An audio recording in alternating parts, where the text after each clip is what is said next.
December 21st, 1944, near Bastogne. Snow settles across the Ardennes in slow, measured flakes. It hides shape and distance, turning forest, road, and steel into one surface of quiet white. The air freezes breath on contact. Ice coats every exposed surface. Nothing moves. Private Daniel Harlow stands inside his M3 half-track, boots locked against the metal floor. His hands remain inside crude winter gloves, stiff leather creaking as he adjusts his grip. The mounted 57mm anti-tank gun dominates the open compartment. Cold steel, simple mechanics. One lever between silence and ignition. His breath escapes in shallow bursts. It rises like thin exhaust, fading before it reaches the edge of his vision. He keeps his eyes forward, watching the tree line that refuses to stay still. Wind pushes snow sideways. Branches shift. Shadows change shape without warning. Orders have been repeated for days. If you must fire, aim for the hull center. Penetrate. Disable weapon systems. Do not waste shells. Behind him, the convoy forms a long, unmoving artery of war. 30 Allied trucks, each burdened with aviation fuel. Steel drums stacked under canvas. Straps frozen rigid. This convoy is a lifeline. Aircraft cannot fly without fuel, and Bastogne cannot hold without aircraft. Engines idle in low rhythm, a mechanical heartbeat buried under snow. Every drop of fuel here must reach the airstrip. The system depends on it. Supplies feed aircraft. Aircraft protect infantry. Infantry holds ground. The war moves only when the machines do. A faint tremor touches the half-track's frame. Something large, something closer. He listens. A distant rumble thickens through the woods. Deep, heavy, without hurry. German armor, the kind that does not retreat. Tiger, thick armor. Long cannon, overwhelming weight. Designed to push through anything that stands ahead and ignore anything too small to matter. The order remains simple. Center mass. But Harlow's eyes track the road. Narrow. Icy. One tank could halt everything. And if one shell fails to penetrate front armor, there will not be time for a second. He studies the drift building against the roadside. He notes where the track link would pass. He considers what happens when steel loses motion. He presses one glove against the freezing barrel, feeling nothing but rigid metal. The lever waits under his thumb. He draws a slow breath. Radio static scratches through his headset. No voices, just fragments of a world wider than this forest. Each fragment demanding fuel, demanding continued motion. The convoy behind him does not speak. Drivers watch the tree line through frosted windshields, engines idling low to save fuel, men conserving words to conserve warmth. They rely on the first vehicle in line. They rely on the gun that points forward. The rumble stops. Stillness. Tracks crush frost. A shape grows between the trees. Flat plates. Armored seams. Barrel cutting through white haze. Tiger eye, close enough now to feel the weight of every turn of its turret. Harlow knows the rule. Center of the hull. Trained response. Approved target. His instinct says otherwise. Tracks first. Stop the monster. Force the war to stall here, not 50 yards behind him. He shifts his stance. The lever waits. His heartbeat slows to match the idle of engines behind him. He decides. A half second before the rules would have spoken for him. Would you have turned the barrel away from the target they trained you to hit? Before he became the man behind a gun, Private Daniel Harlow worked in a Detroit machine shop. 12 hours a day, steel sparks in darkness, turbine shafts polished until they spun without resistance, motion refined into silence, tolerances measured by feel, not markings. That memory remains intact. It follows him here, even in frozen Belgium, even with war pressing against the trees. He remembers the scent of machine oil warmed by labor. Familiar, controlled. Nothing like the crude cold pushing into his gloves now. He trusts mechanics more than luck.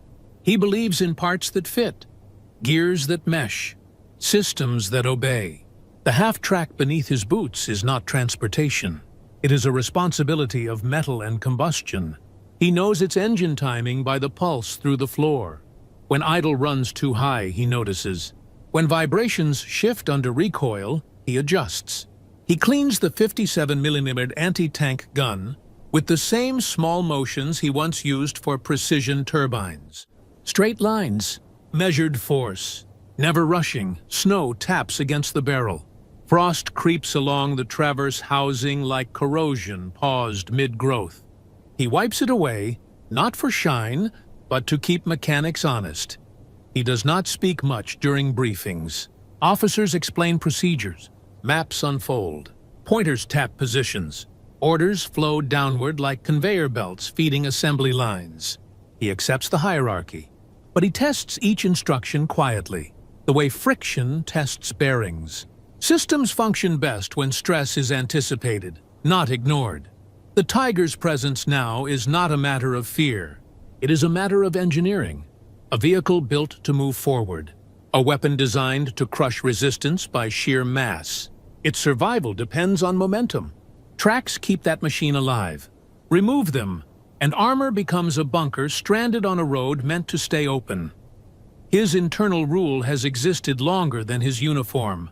Immobilize first, destroy later. It came from years of watching machinery fail where pressure concentrated. One weak point, one flaw exploited, and everything stops. But this rule was not taught by the Army. Military doctrine demands shells aimed center mass, the quickest path to kill. He knows why. The war machine is large. Decisions are standardized. Ammunition is counted. Lives are accounted. System over instinct. Yet instinct is built from knowledge. And knowledge demands action before theory erases opportunity. He presses his glove against the gun's mechanism. Snow melts into moisture beneath his palm. The lever waits. The half-track's engine murmurs behind him, a reminder of the convoy depending on this one choice. 30 trucks full of fuel. 30 engines that must not burn here. Aviation fuel meant for the sky, for the planes defending Bastogne, for the soldiers waiting inside that tightening ring. He adjusts the weapon's elevation by a fraction. The barrel lowers. Hull center no longer centered. Tracks. Cold breath escapes into the stillness. For a moment, war reduces to mechanics. Steel against steel. System against system. He senses the Tiger's weight pressing forward. Each rotation of the sprocket a countdown. If he listens too long to orders, he will hear the sound of those fuel drums igniting behind him. He sets his rule above theirs. Quietly. Would you trust the precision in your hands over the book they handed you? Along this narrow Ardennes road, 30 trucks form a quiet artery. Engines idle in low rhythm, exhaust drifting into cold air before vanishing. Canvas tarps stretch over steel drums, each drum filled with the same liquid that keeps aircraft aloft. Aviation fuel, the lifeblood of the front. Thunderbolts sit on a besieged airstrip miles ahead, wings dusted with snow, waiting for fuel that has not yet arrived. Their pilots ration every drop, take off only when necessary, fire only when survival demands it. Air support shrinks when fuel thins, and infantry survival shrinks with it. Victory here depends not on front lines, but on supply lines. Snow continues to fall, muting everything except engines. The convoy breathes, pistons cycle, a mechanical pulse, confidence measured not in uniforms, but in machinery that must continue moving. A single Tiger threatens all of it. One shell into the wrong drum, and fire will run under those trucks like a fuse searching for oxygen. The chain reaction would light the forest. The road. The bodies still inside vehicles that have no armor to stop heat. Harlow sees these numbers clearly. He understands how quickly fuel becomes weapon. He imagines the first drum bursting open, liquid flames sweeping beneath tires, canvas melting, steel twisting under intense combustion, the convoy disappearing from existence before anyone understands why. He also knows what a 57mm round does against Tiger frontal armor. The shell might chip paint, it might spark, but it will not stop the machine. Orders exist because histories of failed attempts demanded them. The convoy commander watches the same tree line Harlow aims toward. Snow gathers on the officer's helmet. He presses binoculars close to his face, breath trapped in glass, then lowers them again. Vision fails. The forest remains a wall of white and suspicion. No confirmation, no denial. Just waiting, silence expands. Except it is not silent. Engines mark time in repetitive strokes. Drivetrains vibrate lightly, ready to surge forward. Brakes groan as cold clamps steel. Men in the cabs rub their hands, tapping fingers against steering wheels, feeling the road's fate through thin gloves. The Tiger's approach represents more than danger. It challenges the logistics chain itself. War is not sustained by courage alone. It is sustained by packages delivered on time, supplies routed correctly, drums sealed tight, roads kept open, systems functioning regardless of weather or enemy. Harlow listens to the half-track beneath him. The idle is steady but strained from cold. Fuel gauge above half, enough to reposition if necessary, enough to flee if the convoy is lost. But he does not move. Precision requires patience. Across the column, drivers stare at the tree line through windshields blurred by frost. Their thoughts do not reach heroics. They think about ignition keys, transmission shifts, tire traction. If they must move, they will move all at once. If they must die, it may be before any wheel turns. A whisper of radio static breaks the air. No words, just noise. Then nothing. Harlow recognizes it for what it is. Not contact, interruption. Something large, something interfering. The convoy commander adjusts his stance, shoulders tight beneath winter jacket. He does not speak reassurance. He knows silence fails to calm. Harlow realigns the gun a fraction. Tracks still his target. The barrel points away from the spot officers circled on diagrams, away from approved procedure. The convoy remains the bloodstream of the front. One Tiger could sever it. One mechanic-turned-gunner could preserve it. Systems win wars, but systems require someone willing to protect them. The forest speaks before the Tiger does. High branches shift without wind. Snow falls in thin streams from the canopy. Not a drift, not a storm. A disturbance moving below the trees, pushing air in straight lines. Something large, something advancing. Unease travels faster than orders. It creeps along metal frames, through idling engines, into hands gripping frozen steering wheels. The convoy's heartbeat loses rhythm. Harlow sees geometric shapes where nature should remain irregular. Corners, plates, vertical edges behind pines that refuse to sway. The tree line is no longer only wood. It hides steel. A faint haze clings low to the ground. Exhaust pulled by cold air. The ribbon of smoke crawls forward, thin but undeniable. The sound sharpens next. Not a formation, just one set of tracks, one engine. Heavy strokes timed with slow confidence. Iron cleats strike frozen stone buried beneath soil, sending dull echoes down the road.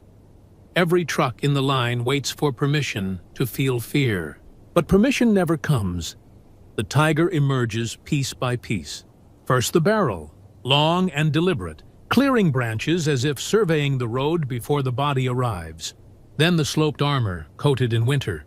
Snow gathers in the gaps between plates, refusing to melt against thick steel designed to survive direct confrontation. It moves with the certainty of advantage. It believes American guns cannot stop it here. The math supports that belief. Harlow knows the data by heart. Front armor, too thick. Standard tactics, too late. Rules say, wait. Rules say confirm target. Rules say hull center. He listens past the roar of the approaching machine. The creak of turret gears strains through cold resistance. Turret rotation slows as temperature seals grease into stiffness. Even a giant suffers the weather. He notes that weakness, faint but real. Tracks crush ice and dig deeper into snow-packed ruts. The forest floor becomes trench beneath its weight. If the Tiger stops here, the cold may claim those tracks faster than Harlow ever could. Steel against soil, weight against winter. The barrel lifts higher. Not fired, not aimed, simply testing arc and leverage. A predator adjusting posture. Routine response. Call for artillery. Request armor support. Mark coordinates, but artillery is too far. Armor is elsewhere. Fuel and hope are all that remain on this road. Harlow scans again for flanking movement. None. Just the Tiger. Alone, but overwhelming.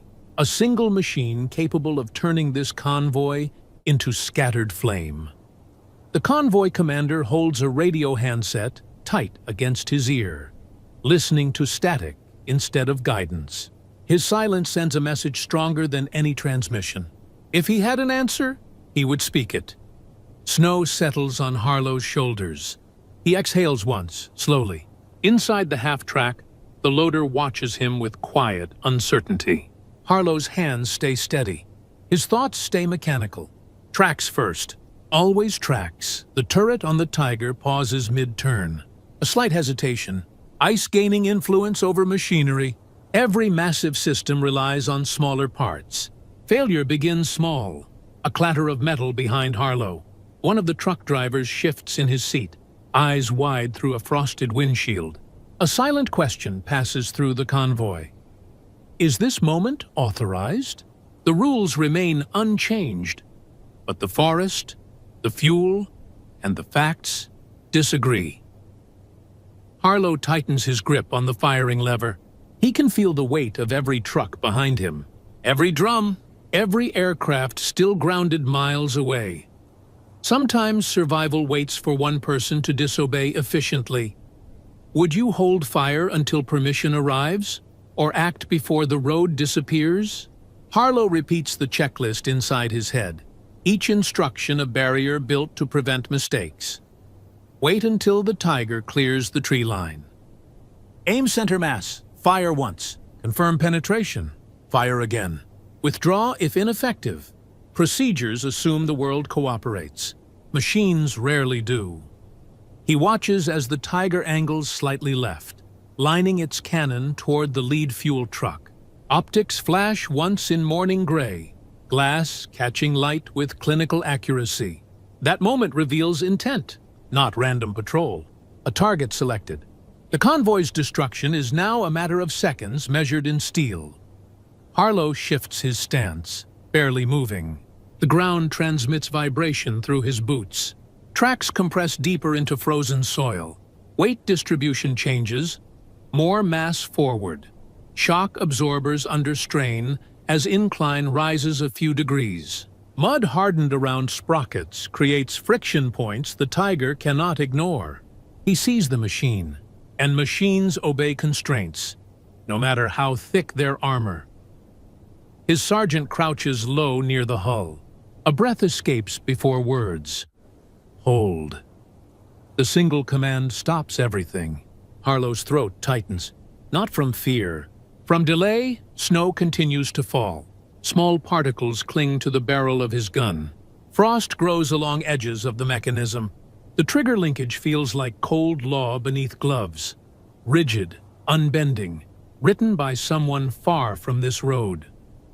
The Tiger's engine revs once, deeper. A mechanical growl that announces intent without hesitation. Harlow imagines fire running under trucks, canvas disintegrating, aluminum drums rupturing, aviation fuel becoming storm, drivers trapped inside cabs built for transport, not protection. Machines meant to push the war forward, becoming the spark that burns it backward. His instinct repeats quietly, mechanically, like a gear finding its tooth. Stop the tracks. Stop the threat. The sergeant whispers again, softer than the wind. Hold. That word now feels like a barrier against physics. Harlow exhales slowly. He notes every variable. Barrel alignment, distance, wind negligible at this range, shell type, armor piercing, small hope against frontal plate. But track links remain exposed, iron teeth gripping earth, equal parts strength and vulnerability. The Tiger continues forward with slow certainty. Its turret adjusts a fraction. Cold metal resists rotation, bearings stiffened by ice. The weapon's arc drags through winter, not fluid anymore. Expensive engineering in conflict with natural condition. A misfire would reveal their position. A ricochet could invite immediate retaliation. Either outcome places fuel at risk. If he fires and fails, he disobeys orders, and men may die anyway. If he waits and fails, he obeys, and men will die understanding too late that procedure lost the race to physics. He tightens his grip. Gloves crackle. Heartbeat aligns with the idle of the half-track. Mechanics decide fate more often than metals do. Supply lines judge performance without applause. Systems survive when someone chooses action before collapse. The Tiger's cannon drops 1 inch, enough to define the target. The front truck's cab, enough to confirm this road is about to end. Harlow draws one final breath, calibrated and even. Orders keep armies organized.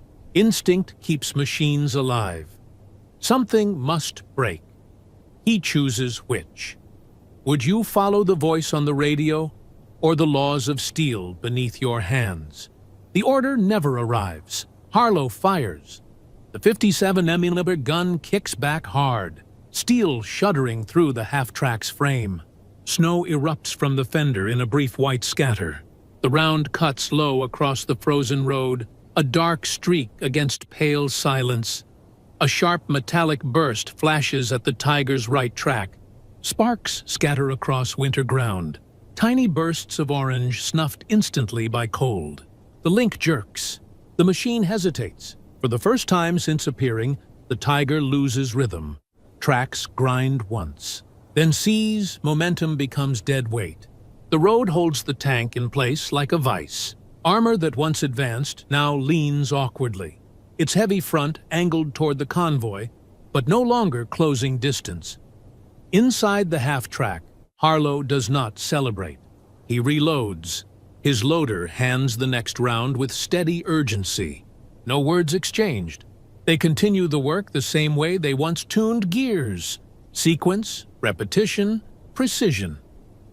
The Tiger reacts slower than expected. Turret rotation jerks left, then right, gears protesting. Someone inside searches for the source of humiliation. American doctrine never planned for this moment. A light gun stopping a heavy machine. It rejects the concept as impossible. Harlow sets his sights again. Tracks remain exposed. Broken steel folds upward. Sprocket teeth strain against frozen mud and newly deformed links. He fires a second round, another sharp recoil, another blast of snow. The second shell punches into the same wounded point. Metal folds inward. The Tiger lurches against its own mass. Engine roars, not victory, but frustration. The machine understands physics now. It tries to move. It cannot. Smoke coughs from heater vents. Exhaust thickens. The tank becomes a furnace without motion. The forest watches in stillness as a predator loses freedom 1 centimeter at a time. Harlow's breathing remains controlled. Actions automatic. He checks for a third round without awaiting instruction. His rule, immobilize first, has manifested into fact. Disobedience converted into survival. Yet no cheer rises from the convoy. No victory declared. Engines behind him continue their low idle, unsure whether to hope. The convoy commander stares forward, caught between two reactions, commendation or correction. He does not speak either. The Tiger's turret continues to scan. Its barrel points past Harlow, then across the column. It refuses defeat. Even trapped, it remains lethal. The difference now is measured in seconds, in angles, in the mechanics of turning steel that cannot turn fast enough in deep cold. Snow falls again. It lands evenly on both machines, aggressor and defender. For a moment, each becomes part of the same frozen landscape, machinery humbled by temperature and timing. The forest hides its judgment beneath white cover.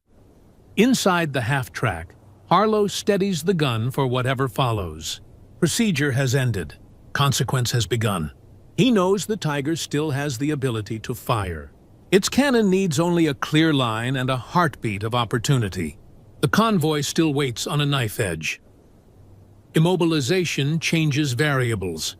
It does not guarantee survival, but the strategy now favors motion behind him, not weight before him. Sometimes, the first unauthorized action is the only one that matters. Static snaps through the radio, sudden and sharp. Then a voice cracks the silence. A forward scout, breath tight against the mic. Words rushed but precise. German armor. Behind the Tiger. 3, maybe 4. Waiting for breakthrough. The message confirms everything Harlow already understood in machinery terms. The Tiger was not a lone wanderer. It was a wedge meant to open the road. A clearing tool. Once American fuel began burning, the rest would flow through the gap and destroy what remained. But now, the wedge is stuck. The Panzerweifers idle somewhere behind the immobilized shield. Engines rumble with impatient power, trapped in a queue of steel. They cannot overtake. The forest corridor is too narrow. The Tiger blocks the only path forward. German voices echo between pines, muffled by distance, sharpened by tension. A debate conducted in fast words and colder air. Push on foot? Attempt to tow the Tiger?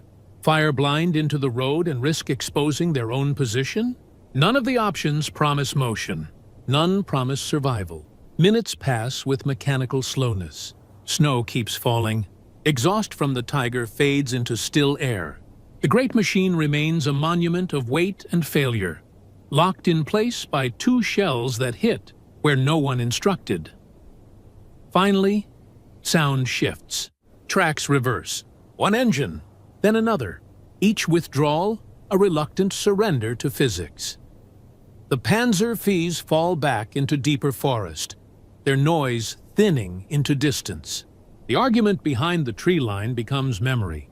Harlow watches for hesitation, a final change of mind, a desperate charge. None comes. The Tiger stays silent. Its crew emerges from the hatch. Figures drop to snow, weapons slung but unused. They move quickly, shoulders low, frustration hidden under urgency. They do not look back at the machine they leave behind. They vanish between trees, understanding the cold truth of weight versus mobility. No explosion follows, no ammunition set to deny capture. The machine is left standing, a crippled giant without purpose. The forest resets. Wind drags fine powder off branches. Engines behind Harlow breathe easier. Drivers in their trucks relax trembling hands against steering wheels. Relief escapes in thin vapor clouds, disappearing faster than fear arrived. Fuel remains intact. The airstrip will receive what it needs. Pilots will fly because this road stayed open. There is no cheering. There is no announcement to headquarters. This engagement will not receive a name. Harlow's sergeant finally exhales. Not relief, resignation. Procedure has been broken. The result cannot be denied. Yet the result cannot be celebrated. The convoy commander folds the radio antenna down and signals the column forward. Engines raise their idle-to-movement level. The system resumes. Harlow stares at the immobilized Tiger. Snow clings to its upper hull. Steam leaks like exhausted breath from vents. He studies the angle of the broken track, the precise point where steel surrendered to force. He does not feel pride. He feels confirmation. Machines obey rules of their own. The half-track rolls forward. The Tiger remains behind, a forgotten testament to one moment where instinct held the line that orders could not. Convoys succeed not through medals, but through motion that never stops. Would you accept being unpraised? If the system survives because you refuse to wait, by dusk, the convoy reaches a flat field cut from frozen farmland. The war continues elsewhere, but here, the engines finally stop. Exhaust settles. Metal cools.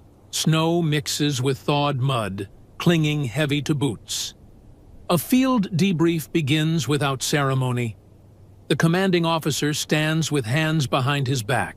His expression belongs to a man who must translate chaos into forms and signatures. One line per event, one line per mistake. He looks at Harlow once, then returns his focus to the vehicles as though cause and effect should reveal themselves through steel rather than men. Harlow waits in silence, gloves removed, hands red from cold and recoil. On paper, the list is simple. Disobedience, unauthorized fire, ammunition spent without command. In practice, the convoy remains alive, fuel intact, mission unchanged. The officer steps toward the half-track, boots pressing ice into soil. He examines the breech of the 57mm gun, gloved fingers tracing scorch marks where shells left urgency behind. He does not ask why Harlow fired. He does not ask how. He already knows both answers conflict with established procedure. The officer closes the breech carefully. The sound clicks into the still evening like a line drawn under a sentence that will never be spoken aloud. He checks the recoil assembly, but says nothing about the Tiger now stranded miles behind them. No praise, no reprimand, just a silent accounting of a result achieved through a method not authorized. The day enters record with no annotation of why success occurred. A field log will show only numbers, trucks delivered, personnel present, ammunition remaining, no losses. The missing entry, the one that tells how this road stayed open, remains inside the minds of those who watched and those who acted. Harlow receives a single nod, not a reward, not forgiveness, just confirmation that the system recognizes function even if it cannot reward deviation. The convoy commander looks away before the moment becomes acknowledgement. The debrief ends. Men disperse to vehicles for routine checks. Destiny returns to simple tasks. Cleaning rifles, covering engines, adjusting straps over fuel drums. Duty shrinks back into maintenance. The war machine breathes through continued logistics, not celebration. Harlow climbs into his half-track. He removes frozen mud from the recoil guides using a cloth worn thin. Grease smudges darken his fingertips. The metal responds smoothly under his attention, as if nothing earlier had challenged its design. He wipes the barrel clean. He checks the linkage twice. No words needed. Tomorrow, the Tiger he stopped will be stripped by mechanics who never saw it move. They will count the broken links, inspect bent metal, calculate what force was required to hold a giant still. They will learn from the failure without knowing who caused it. Systems will improve. Convoys will keep moving. No medals required. The officer returns to his papers. Harlow returns to his maintenance. The war returns to the system that wins it. Supplies delivered on time. Night tightens around the field. Men grow quiet beside their machines. Silence reclaims authority. In logistics, victory is measured in motion that never stops. Would you accept a silent nod as the only record of a choice that kept the war alive? History records what happens, not what almost happened. Convoys arrive as scheduled. Fuel offloads to drums, then wings. Thunderbolts lift into gray sky again, engines fed by motion that never halted. Infantry holds their perimeter. Pilots trust ground crews who trust supply lines that stretch further than any one firefight. No paperwork traces the threat that vanished in the forest. No official credit travels with the column. Maps expand cleanly, showing progress without hint of where collapse nearly began. The war machine continues forward, unaware of the adjustment made by one enlisted mechanic with cold hands and sharper judgment. Harlow lies in his bunk that night. The half-track rests beside him under a tarp pulled tight, the barrel cleaned and covered. He listens to wind fracture against the walls of the field tent, but inside, the engines of the convoy sleep in synchronized silence. He understands his war is maintenance, a constant battle against friction, in metal, in orders, in doubt. Routes cleared before danger arrives, engines repaired before breakdown, ammunition ready before threat. The greatest victories are the ones no one notices. Machines carry the burden of change. Men keep the machines moving. Somewhere, scouts mark the abandoned Tiger's position for retrieval and study. Another crew will dismantle its armor, measure damaged track links, and learn how vulnerability hid beneath weight. They won't mention the gunner who saw exposed mechanics instead of invincible steel. Snow continues to fall over the impact site. The forest buries the evidence of logic applied under fire. Daylight will find only tracks, prints, and a frozen machine humbled by cold and calculation. The Tiger's failure becomes archived metal, not a memory. Orders remain the same. Convoys roll again in morning. In a different section of the line, another American gunner repeats the instructions Harlow just broke. Hull center, save ammunition. He rehearses a doctrine written from distance, by men who measured armor thickness, but not terrain or timing. Elsewhere, a young mechanic shoulders a weapon he knows better as a machine than as a symbol. He trusts torque values and load stress more than pages of printed procedure. The moment will come when he sees something the rule book did not predict. Quiet decisions, invisible until absent, protect the system that wins wars. Fuel travels farther. Engines run longer. The front holds. Victory in mechanized war belongs to those who keep machinery reliable, routes open, and consequences contained before they spread. It belongs to men who remove one threat so thousands of others can continue their work unnoticed. Harlow closes his eyes. He does not wait for acknowledgement. He does not expect retelling. He only expects another convoy. In stillness, he knows his action preserved the rhythm of war that depends on uninterrupted supply. This is the kind of contribution the archive forgets while the system remembers. A correction without headline, a prevention without witness. The trucks will move again at dawn. Would you stop one machine so an army of them could continue?